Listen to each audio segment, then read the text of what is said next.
সাফওয়ান খুবই অলস এক ছেলে। পড়ালেখার চেয়ে ঘুম আর গেম খেলাই তার প্রিয়। স্কুলের বই দেখলে তার মাথা ধরে যায়, আর হোমওয়ার্ক শব্দটা শুনলে যেন জ্বর আসে।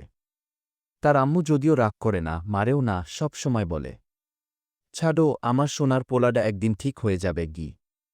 কিন্তু ঘটনা মোড় নেয় ভিন্ন দিকে যখন আসে ইলিয়াস, সাফওয়ানের আম্মুর ছোট ভাই।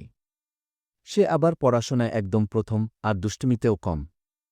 ইলিয়াস মাঝে মাঝে সাফওয়ানকে পড়তে বসাতে আসে, কিন্তু সাফওয়ান কিছুতেই পড়ে না। একদিন ইলিয়াস রেগে গিয়ে সাফওয়ানকে দিল এক চড়। সাফওয়ান চিৎকার করে বলল, আম্মু, ইলিয়াস আমাকে মারছে। তখনই সাফওয়ানের আম্মু ছুটে এসে ইলিয়াসকে বলল, তুই আমার পোলারে মারিস? এক কাজ করছিস। এই বলে শুরু হলো ইলিয়াসের উপরে 1-0-0-150 কৌশলে লাঠি। প্রথমে গাল টান, তারপর কান মোচড়, শেষে হালকা বেত। ইলিয়াস তখন বলল, আমি তো শুধু পড়াতে চেয়েছিলাম।